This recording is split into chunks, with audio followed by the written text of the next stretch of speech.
The massive cruise ship Starwind Majesty drifted through space like a floating city. 10,000 beings from across the galaxy filled its decks, enjoying their vacation among the stars. The ship's halls buzzed with the sounds of different languages. As aliens from dozens of worlds mingled together, Jake Morrison stood at the observation deck, watching the stars through the huge windows. His wife Lisa sat nearby, reading on her tablet while keeping one eye on their daughter Emma. The 8-year-old girl pressed her face against the glass, amazed by the sight of distant planets. "Dad, look at that one." Emma pointed to a blue world. "Far in the distance, it looks just like Earth." Jake smiled and ruffled his daughter's brown hair. "Similar, maybe, but nothing's quite like home." Lisa looked up from her tablet. "The captain says we'll reach the Centauri system tomorrow." Emma's "Been talking about seeing the crystal caves there for weeks. Can we really go inside them, Mom?" Emma bounced on her toes with excitement. "If the weather's good," Lisa replied. The tour guide said the crystals glow different colors when the light hits them. Jake was about to respond when the ship's lights flickered. The steady hum of the engines changed to a higher pitch. Around them, other passengers looked around with concern. "Attention passengers," came the captain's voice over the speakers.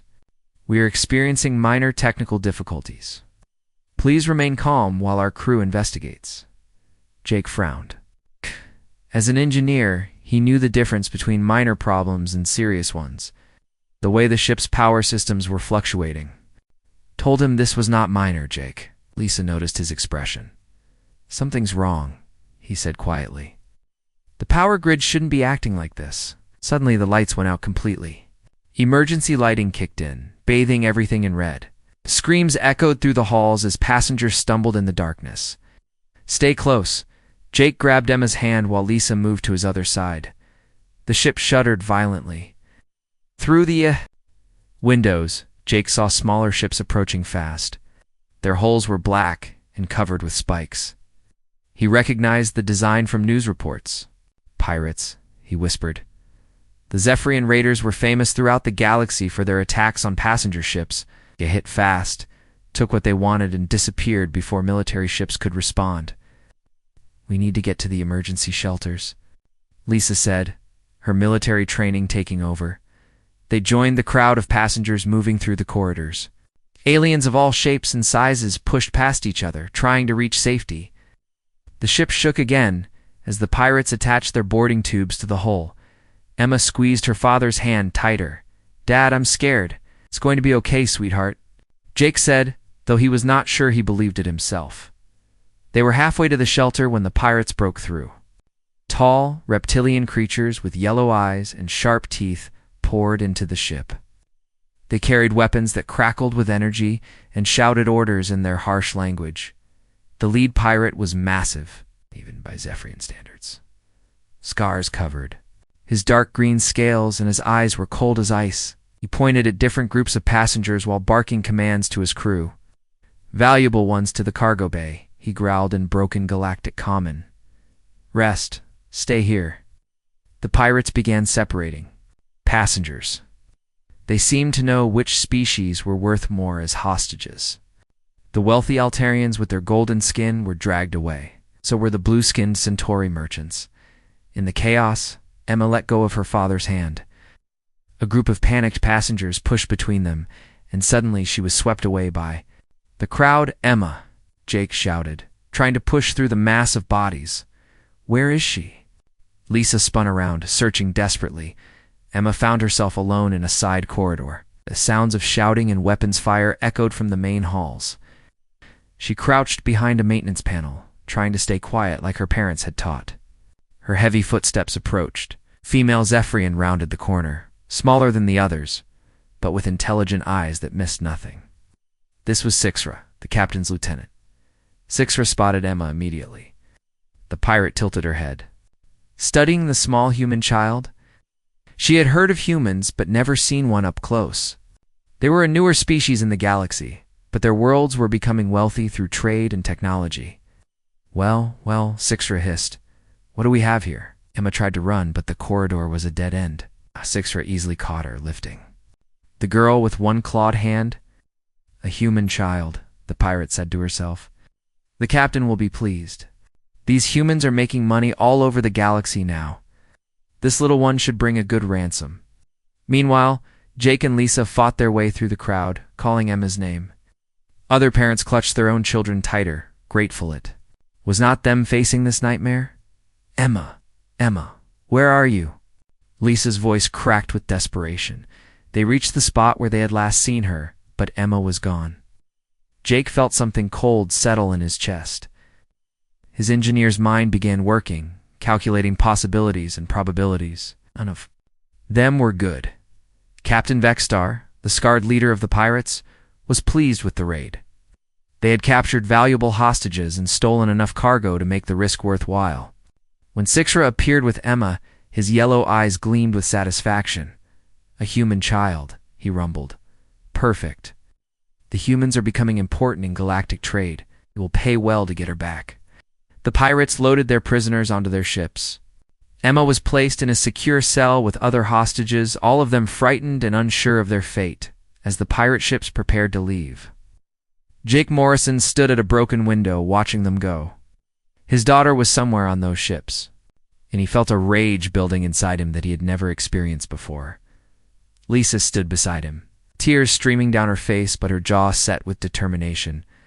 Both of them were thinking the same thing, though neither spoke it aloud yet. The pirates had made a terrible mistake. They thought they were dealing with just another soft, civilized species. They had no idea what they had just awakened. The Majesty drifted in space, damaged but not destroyed. Help was already on the way. But Jake Morrison was not thinking about rescue ships or insurance claims. He was thinking about getting his daughter back. And he was thinking about making sure these pirates never threatened another child again. The galaxy was about to learn something about humans that no alien species had ever fully understood. When you threaten their children, humans do not negotiate, they hunt. The first Zephyrian outpost went silent at 0300 Galactic Standard Time. The pirates manning the remote supply station simply vanished, leaving behind only empty corridors and disabled communication equipment. Captain Vexstar received the report while eating his morning meal. He dismissed it as equipment failure. Pirates faced many dangers in the Outer Rim. Technical problems were common. The second outpost went dark 6 hours later. By the time the third station stopped responding, Vexstar was no longer thinking about equipment failures. He stood in his command center, studying the tactical display with growing unease. Sir Sixra approached him carefully. All 3 stations were on our supply route to the main base. Coincidence, Vexstar growled, but his voice lacked conviction. Perhaps we should contact the other raider groups, Sixra suggested. See if they're experiencing similar problems. Vexstar was about to respond when another report came in. 8.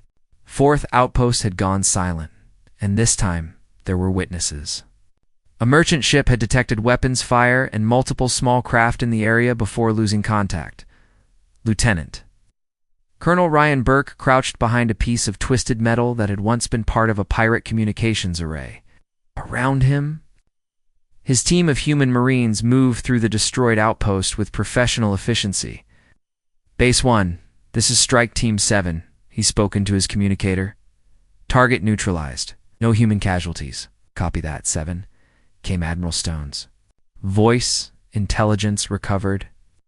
Burke looked at the data drives his tech specialist had pulled from the station's computers. Affirmative. We have shipping routes, supply schedules, and communication codes. Outstanding. Move to your next target. Burke signaled to his team. They had been doing this for 3 days now, hitting pirate installations with surgical precision. The Zephyrians were learning that humans did not fight the way other species did. Most galactic civilizations followed established rules of warfare. They announced their intentions, allowed for surrender, and generally tried to minimize casualties. Humans did things differently when their children were threatened. They struck without warning, took what they needed, and left nothing behind that could be used against them. On the bridge of the human battleship, Retribution, Admiral Stone studied intelligence reports from across the Outer Rim. Her fleet had grown larger as more ships arrived from human space. It's a sight of so many warships moving together had caught the attention of every major power in the galaxy. Admiral, her intelligence officer, approached. We've identified the main Zephyrian base. It's in the Keth system, hidden in an asteroid field. Stone nodded. How many ships? At least 50 pirate vessels plus defensive installations built into the asteroids themselves and the hostages. Confirmed aboard the command ship Voidstalker. Our tracking device is still active. Stone looked at the tactical display showing her fleet's positions. 200 human ships formed a slowly tightening circle around the pirate stronghold. It was the largest military operation humanity had ever undertaken. Ma'am, her communications officer called out. We're receiving a priority message from the Galactic Federation. They want to mediate. Tell them we appreciate their concern, Stone replied coldly. But this is a human matter. Now, Jake Morrison's commandeered cargo ship drifted at the edge of the Keth system, its engines powered down to avoid detection. Through the viewports, he could see the asteroid field where his daughter was being held prisoner. Jake, Nancy White checked her weapon one more time. The Admiral's fleet will be here in 6 hours. We should wait. Emma doesn't have 6 hours. Jake replied, I've been monitoring their communications. They're planning to move the hostages soon. Pete Collins, the cargo pilot, shook his head. There are 50 pirate ships in there. We'll never make it. We don't need to fight 50 ships, Jake said calmly. We just need to get to one. Dr. Kevin Ross looked up from his medical kit. Jake, even if we reach Emma, how do we get out? Jake pointed to the tracking display. The same tracking device that let us follow them here can broadcast an emergency signal. When Admiral Stone detects it, she'll know exactly where to send the rescue ships. The team looked at each other. They all knew it was dangerous, possibly suicidal. But they also knew that Jake Morrison would attempt this rescue with or without them. All right, Nancy said finally. What's the plan? Meanwhile, in the Galactic Federation Council chambers, emergency sessions had been called as news of the human military buildup spread. Representatives from dozens of worlds gathered to discuss what they were calling the human crisis. Ambassador Helen Carter found herself facing increasingly hostile questions from species who were beginning to fear human intentions. Ambassador. Counselor Vex's voice was sharp with accusation. Your species has deployed a fleet larger than many of our national navies. This goes far beyond rescuing hostages. The humans claim this is about one child, added Counselor Jan.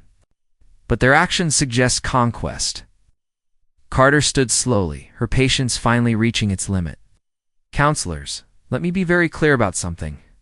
Every human ship out there, every Marine, every pilot, every officer, they all have one single objective. Get Emma Morrison back safely. But the scale of response, Vex protested. It's completely disproportionate. No, Carter said firmly. It's exactly proportionate. You want to understand humans? Here's what you need to know. We would deploy twice as many ships if necessary. We would turn that entire asteroid field into dust if it meant saving one human child. The chamber fell silent as the implications sank in. You're talking about the potential destruction of an entire solar system? Counselor Yan whispered. Over one individual? Over one of our children, Carter corrected. And if you think that's extreme, you still don't understand what you're dealing with. Back in the asteroid field, Captain Vexstar was beginning to understand exactly what he was dealing with. Reports flooded in from across his territory. Supply lines cut, outposts destroyed, communication networks jammed. The humans were systematically dismantling his entire organization. Captain Sixtra's voice was tight with worry. Long-range sensors are detecting a massive fleet approaching, at least 200 ships. Vexstar's blood ran cold. Ships was not a rescue mission. It was an invasion force. How long until they arrive? 6 hours, maybe less. Vexstar looked around his command center at the faces of his crew. For the first time in his career as a pirate, he saw real fear in their eyes. Sir, one of his officers spoke up. Perhaps we should consider releasing the hostages, as a gesture of goodwill. Vexter snarled, but he was thinking the same thing. The humans were not behaving like any species he had encountered before. They were not negotiating or making demands. They were simply coming like a force of nature. And somewhere in the back of his mind, a small voice was telling him that he had made a terrible, possibly fatal mistake. Emma Morrison sat in her cell, listening to the worried voices of her captors. Echoing through the ship's corridors, she could not understand their language, but she could hear the fear in their voices. She smiled for the first time since being captured. Her dad was coming. Jake Morrison's cargo ship slipped through the asteroid field like a ghost. The modified engines ran nearly silent, and the hull was coated with materials that absorbed sensor scans. Jake had spent 36 hours without sleep preparing for this moment. There, Nancy White pointed through the viewport. The Void Stalker. The massive pirate command ship sat anchored to a hollowed-out asteroid, its hull bristling with weapons and armor plating. Smaller vessels moved around it like insects around a hive. Count 12 escort ships, Pete Collins reported from the pilot's seat. And those asteroid gun platforms. Jake studied the tactical display on his tablet. The tracking signal is coming from the ship's lower decks. That's probably where they're keeping the hostages. Dr. Kevin Ross checked his medical supplies. More time, Jake? Once we're inside, we'll have maybe 10 minutes before their security systems detect us. Then we better make them count, Jake replied. They approached the command ship from its blind spot, using a piece of floating debris as a cover. Pete's skills as a cargo pilot served them well as he maneuvered their ship to dock with the Void Stalker's maintenance bay. Docking successful, Pete whispered into his communicator, "We're in." The maintenance bay was dimly lit and filled with repair equipment. Jake led the team through the narrow corridors, following the signal from his tracking device. Every few meters they had to hide as pirate crew members walked past. Meanwhile, Admiral Stone's fleet arrived at the edge of the Keth system. 200 human warships dropped out of hyperspace in perfect formation. Their presence immediately detected by every sensor in the asteroid field. On the bridge of the Retribution, Stone watched as her tactical display lit up with enemy contacts. The pirates had more ships than intelligence had suggested, but it did not matter. She had brought enough firepower to level mountains. Admiral, her communications officer, reported, "We're being hailed by the pirate command ship. Put them through." Captain Vexter's scarred face appeared on the main screen. Behind him, Stone could see the frantic activity of his crew preparing for battle. Human Admiral Vextar's voice was carefully controlled. "I propose we discuss terms for the release of our prisoners." Stone's expression did not change. "The terms are simple. Release all hostages immediately and surrender your ships. You have 10 minutes. Vextar's eyes flashed with anger. "And if we refuse, then we will take them by force." "You would risk the lives of the hostages in a battle?" Stone leaned forward in her command chair.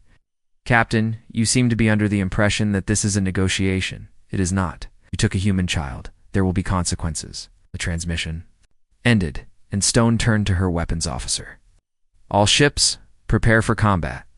Target their weapons and engines first. I want prisoners, not corpses." Inside the Void Stalker, Jake's team had reached the detention level. The corridors were more heavily guarded here, but Nancy's military training served them well. She disabled 2 guards with quick, silent strikes before they could raise an alarm. "The signal's strongest down this corridor," Jake whispered, checking his device. They found the hostage cells behind a heavy security door. Jake's engineering expertise came in handy as he bypassed the electronic locks in less than 2 minutes. The door slid open, revealing a large chamber filled with prisoners from various species. And there, sitting in the corner with her back against the wall, was Emma Morrison. "Dad." Emma jumped up and ran to her father. Jake caught his daughter in his arms, feeling a weight lift from his chest that he had not realized was there. "Are you hurt, sweetheart?" "I'm okay," Emma said, though Jake could see the fear she had been hiding. "I knew you would come. We need to move," Nancy urged. "The whole fleet will be here soon." Jake activated his emergency beacon, sending a signal that would pierce through any jamming the pirates might use. Admiral Stone would know exactly where they were, but Captain Vextar had other plans. "Bring me the human child," he ordered his guards. "If the humans want to fight, they can watch their precious hostage die first." Sixra hesitated. "Captain, using hostages as shields is considered a war crime by galactic law. Galactic law did not send 200 warships to destroy us," Vextar snarled. "The humans want to play rough. Let's see how they like it when the stakes are raised. The guards rushed toward the detention level, but they found empty cells and unconscious comrades. Jake's team had vanished into the ship's maintenance tunnels, taking all the hostages with them. Outside, the battle began. Admiral Stone's fleet moved forward like a wall of destruction, as the human ships fired with precision that amazed even veteran galactic military observers. Every shot found its target, disabling pirate vessels without destroying them completely. The pirates fought back desperately, but they were outgunned and outmaneuvered. Human tactics were unlike anything they had faced before, where other species preferred long-range bombardments. Humans closed to short range and used overwhelming firepower to end fights quickly. Lieutenant Colonel Ryan Burke led a squadron of assault ships directly into the asteroid field. His mission was simple: locate and extract the hostages while the main fleet kept the pirates busy. Strike team leader. This is Retribution. Admiral Stone's voice came through his communicator. We have the hostage location. Transmitting coordinates now.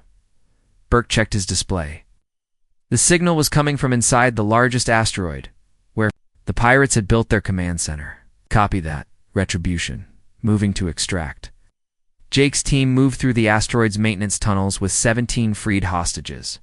The other prisoners, mostly merchants and travelers, stayed close together as Nancy led them toward the extraction point. The human fleet's jamming their communications, Pete reported, monitoring pirate frequencies. They can't coordinate there. Defenses. Emma stayed close to her father, amazed by the sounds of battle echoing through the asteroid. She had seen her parents work under pressure before, but never like this. "Dad," she said quietly, "are you going to hurt the bad guys?" Jake looked down at his daughter. "We're going to make sure they can never hurt anyone else's children." They reached the extraction point just as Burke's assault ships blasted through the asteroid's outer hull. Marines in powered armor poured through the breach, securing the area with military efficiency. "Mr. Morrison?" Burke approached Jake. "I'm Lieutenant Colonel Burke. Admiral Stone sent us." Jake shook the officer's hand. "Thank you. How long until we're clear?" "We're transports ready now, sir. We'll have you back to Admiral Stone in 10 minutes. They boarded the rescue ship. Emma looked back at the pirate base. Explosions lit up the asteroid field as the human fleet systematically destroyed every pirate vessel that refused to surrender. "It's over." Lisa Morrison's voice came through the ship's communicator. She was aboard one of Admiral Stone's ships, coordinating the rescue operation. "Not yet," Jake replied, watching Captain Vextar's command ship try to escape through the asteroid field, but almost. The Voidstalker made it less than a kilometer before human interceptors surrounded it. Faced with certain destruction, Vextar finally ordered his crew to surrender. Within 2 hours, the entire Zephyrian Raider organization had been destroyed or captured. The pirates who had terrorized the Outer Rim for decades were finished, eliminated. By a species they had thought was soft and weak, Emma Morrison was safe. But the galaxy would never be the same. The message was clear to every pirate, slaver, and criminal organization in known space: do not threaten human children. The consequences were beyond their ability to survive. The silence in space around Kepler 442b was strange after hours of explosions and weapons fire. Debris from the Zeltharian fleet drifted slowly in orbit, glowing pieces of metal that had once been part of ships that seemed unstoppable, the UES. Defender hung motionless among the wreckage, its hull scarred but intact. Captain Stephen Hayes stood on his bridge looking at the tactical display that showed no enemy contacts. After 3,000 years of conquest, a Zeltharian fleet had been completely destroyed. The impossible had become reality. "Amy, what's the status of the remaining alien forces on the surface?" Hayes asked. Lieutenant Commander Brooks checked her sensors and communications with the colonists below. "Sir, most of the ground forces have surrendered. The ones that haven't are scattered and trying to reach the wilderness. Jake Morrison reports that organized resistance has collapsed." Hayes nodded and opened a channel to the planet. "New Hope Colony, this is Captain Hayes. The orbital threat has been eliminated. You can begin moving your people back to the surface." Deep in the command bunker, Lisa Carter heard the words she had not dared to hope for 3 days ago. They had survived. Not only survived, but won. She looked around at her exhausted team, seeing tears of relief on faces that had been grim with determination for so long. Tom, coordinate with our security teams to start processing the alien prisoners, Lisa ordered, and begin damage assessment teams for the surface structures. We have a colony to rebuild. Above ground, Jake Morrison emerged from the ruins where he had been fighting for his life just hours before. The Zeltharian soldiers who had seemed so powerful and threatening were now sitting in groups with their hands raised, their weapons piled nearby. Some looked shocked, others angry, but all of them looked defeated. Paul Davis walked through the wreckage of the colony's industrial section, already making mental notes about what could be salvaged and what would need to be completely rebuilt. The aliens had done tremendous damage, but humans were good at building things back up from nothing. "Jake, you need to see this," Paul called out. Standing near one of the abandoned Zeltharian vehicles, Jake walked over to find Paul examining alien technology that had been left behind when the ground forces surrendered. The weapons, vehicles, and equipment were far more advanced than anything humans had seen before. "This could change everything," Paul said quietly. "If we can understand how this works, it might help Earth defend against future attacks." On the Defender, Captain Hayes was dealing with a very different kind of problem. His medical bay held several dozen wounded Zeltharian prisoners, including Admiral Korath himself. The alien commander had been pulled from his flagship's escape pod just before the Void Crusher exploded. Hayes walked into the medical bay where the alien admiral was being treated for his injuries. Korath was conscious, his yellow eyes filled with something Hayes had not expected to see: respect. "You fought well, human," Korath said in accented English. The universal translator made conversation possible, but his tone needed no translation. "Your people started this fight," Hayes replied. "You just finished it." Korath made a sound that might have been laughter. "For 3,000 years, no species has destroyed even one of our ships in battle. You destroyed 9 vessels and captured the crew of my flagship. How is this possible?"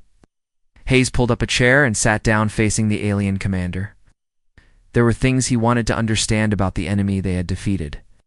"You've been fighting weak opponents for so long that you forgot how to fight real wars," Hayes said. "Your tactics were old, your formations predictable, and you assumed your technology would always be superior. But it should have been," Korath protested. "Our shields have turned aside every weapon fired at them for millennia." "Your shields work fine against energy weapons," Hayes explained, "but they don't do anything against solid objects moving fast enough. You built defenses against the weapons you knew, not the weapons you might face." Korath was quiet for a long moment, thinking about the implications. "Your species will change everything. The Empire has ruled through fear of our military might. If that fear is gone, then maybe other species will start fighting back," Hayes finished. "Maybe your Empire will discover that ruling through fear only works until someone refuses to be afraid." 2 days later, the Defender was preparing to leave Kepler-4 for it to be. The colony was beginning to rebuild, using both human engineering and captured alien technology. The prisoners had been secured, and detailed reports about Zeltharian capabilities were being transmitted to Earth. Lisa Carter stood in the rebuilt communication center, coordinating with Captain Hayes for the final time before his departure. The friendship between the surface survivors and the crew of the Defender had grown strong during the cleanup operations. "Captain, I can't thank you enough for what you've done here," Lisa said. "Without the Defender, we would all be dead." "You were holding out just fine on your own," Hayes replied. "We just gave you some orbital support. The real victory belongs to you and your people."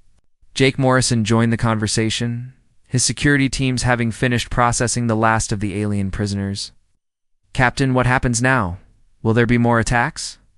Hayes considered the question carefully. "The Zeltharians will definitely try again, but it won't be the same kind of easy conquest they're used to. Word of this battle will spread throughout the galaxy. Other species that have been conquered or threatened will start to believe that resistance is possible." On the bridge of the Defender, Commander Thompson was preparing the ship's weapons for the journey back to Earth. The railguns that had proven so effective against Zeltharian shields were already being analyzed by human engineers for mass production. "Sir, Earth Command is requesting a full tactical analysis of our engagement," Lieutenant Commander Brooks reported. They want to know everything about Zeltharian weaknesses and our weapons' effectiveness. Send them everything, Hayes ordered. Every detail of how we defeated them. If we're going to be at war with an empire that spans the galaxy, Earth needs to know exactly what we're capable of. Admiral Korath, still recovering in the medical bay, overheard the conversation through the ship's communication system. He finally understood what made these humans so dangerous. It was not just their weapons or their tactics. It was their absolute refusal to accept that any fight could not be won. The Zeltharian Empire had ruled through the belief that resistance was pointless. They had conquered species that saw their massive fleets and simply gave up without fighting. But humans looked at impossible odds and started planning how to overcome them. As the Defender prepared to jump to hyperspace, Hayes made one final announcement to his crew. What we accomplished here will be remembered as the day the galaxy learned that the Zeltharian Empire is not invincible. We've proven that humans will fight for their freedom and will help others fight for theirs. The ship vanished into hyperspace, carrying news of humanity's first major victory against an enemy that had seemed unstoppable. Behind them, Kepler 4, for to be continued its quiet rotation around its star. But the small blue-green world had become something more than just another human colony. It had become the place where an empire's invincibility died and the galaxy's hope for freedom was reborn. The age of unchallenged power was over, and a new chapter in galactic history had begun. The Zeltharian Empire would soon discover that humans were not just another species to be conquered, but the match they had never expected to find. Word of the battle would spread from world to world, carried by traders and travelers who had thought resistance was impossible. On planets throughout the galaxy, oppressed peoples would hear the story of how a single human ship had destroyed an entire Zeltharian fleet. They would remember that even the most powerful empire could be defeated by those willing to fight for their freedom. The humans had not just won a battle. They had started a revolution that would change the galaxy forever. 6 months after the rescue of Emma Morrison, the galaxy was still talking about what the news networks had started calling the human response. The Galactic Federation Council had called it the most significant military action in recent history. Not because of its size, but because of what it revealed about humanity. Emma sat in her bedroom on Earth, working on a school project about different alien species. Her teacher had asked each student to research a culture from the galaxy, and Emma had chosen the Zephyrians, not the pirates who had taken her, but the peaceful merchants and farmers who made up most of their species. She had learned that most Zephyrians were nothing like Captain Vexstar and his raiders. They were ordinary people trying to make a living among the stars, just like humans. "Emma, dinner's ready," her mother Lisa called from downstairs. Emma saved her work and headed to the kitchen. Her father Jake was already setting the table. He looked the same as always, but Emma noticed that he checked the locks on their doors more often now, and he always knew exactly where she was. "How's the project coming along?" Jake asked, as they sat down to eat. "Good," Emma replied. "Did you know that most Zephyrians have never even seen a weapon? They're actually really peaceful." Jake nodded. "The pirates were criminals, sweetheart. They didn't represent their whole species any more than human criminals represent all of us." It was a lesson Emma was still learning. The galaxy was not divided into good species and bad species. There were good and bad individuals everywhere. Meanwhile, in the maximum security prison on the Moon Titan, Captain Vexstar sat in his cell, writing his memoirs. The galactic publishing companies were offering huge sums for his story, and he needed the money for legal fees. He wrote about the raid on the Starwind Majesty, about the decision to take the human child, and about the devastating response that followed. But mostly, he wrote warnings. "Never threaten a human child," he typed on his prison computer. Other species in the galaxy have forgotten what it means to fight for family. Humans have not. They will not negotiate. They will not compromise. They will not stop until every threat to their young is eliminated. The document would become required reading in military academies across the galaxy. His lieutenant, Seekstra, a cell down the hall, was writing her own account. We had been fascinated by human psychology since her capture and had spent months interviewing human guards and researchers. The humans call it the protective instinct, she wrote. But it goes deeper than that. When their children are threatened, humans become something else entirely. They stop being individuals and become a collective force, focused on a single purpose. Paused in her writing to look out her cell window at Earth hanging in the black sky. I do not think other species understand what this means for the future of the galaxy. In the Galactic Federation Council chambers, Ambassador Helen Carter was presenting her final report on the Morrison incident. The Great Hall was packed with representatives from every major civilization, all wanting to understand what they had witnessed. The human response was not about conquest or expansion, Carter explained to the assembled delegates. It was about protection. When Emma Morrison was taken, every human in the galaxy felt personally threatened. Ausler the X raised one of his insectoid arms. Ambassador, our military analysts are still trying to understand human tactical doctrine. Your species seems to prefer overwhelming force over gradual escalation. When our children are at stake, there is no such thing as overwhelming force, Carter replied. We use whatever is necessary to ensure their safety. But the economic cost, protested Counselor Jan. Your species mobilized resources worth trillions of credits. For one individual. Carter looked around the chamber at faces representing thousands of years of galactic civilization. Counselors, let me ask you something. How much would you spend to save your own child? The question hung in the air.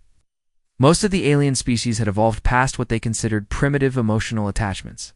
They made decisions based on logic and collective benefit, not individual sentiment. We would consider the greater good, Vex replied slowly. Then you understand the fundamental difference between humans and everyone else in this galaxy, Carter said. We do not consider the greater good when our children are threatened. Consider nothing else beyond getting them back safely. Admiral Patricia Stone was giving a similar presentation to the Galactic Defense Force High Command. The military leaders from dozens of worlds studied tactical displays showing the human fleet movements during Operation Daybreak.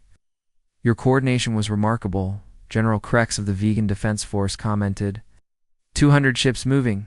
As one unit, how do you achieve such unity of purpose? Stone smiled grimly.